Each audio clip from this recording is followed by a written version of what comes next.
यह घटना पश्चिम बंगाल के एक छोटे से गांव सोनापुर की है।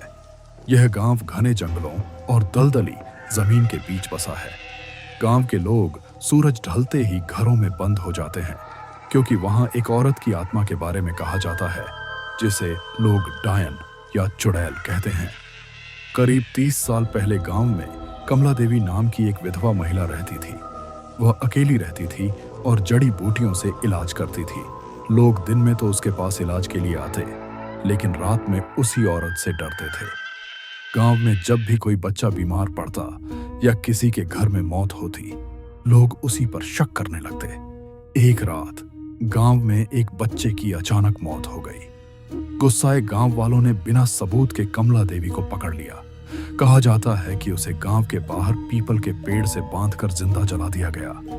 मरते समय कमला देवी चिल्ला रही थी, मैं निर्दोष हूं, तुम सबको इसकी सजा मिलेगी। उसके मरने के बाद से ही गांव में अजीब घटनाएं शुरू हो गईं। रात के समय गांव के लोग एक औरत को सफेद साड़ी में चलते हुए देखते। उसके पैर जमीन को छूते नहीं थे। कई लोगों ने बताया कि उन्होंने किसी को पीछे से आवाज लगाते सुना, मुझे जलाया क्यों? जो भी उस आवाज की तरफ मुड़ता, वह बीमार पड़ जाता। कुछ लोग पागल हो गए, कुछ की कुछ ही दिनों में मौत हो गई। साल 2008 में गांव में एक शिक्षक रवि कुमार की पोस्टिंग हुई। वह पढ़ा लिखा था और इन बातों पर विश्वास नहीं करता था। एक रात वह देर से स्कूल से लौट रहा था। रास्ते में पीपल के पेड़ के पास उसे एक औरत बैठी दिखी, जिसके बाल बिखरे थे और चेहरा झुका हुआ था। रवि ने पूछा, आप ठीक हैं? औरत ने धीरे धीरे सिर उठाया। उसका चेहरा पूरी तरह जला हुआ था। आंखों से खून जैसा पानी बह रहा था। उसने कहा, क्या तुम भी मुझे जलाने आए हो? रवि वहीं बेहोश हो गया। अगली सुबह गांव वालों ने उसे उसी पीपल के पेड़ के नीचे पाया।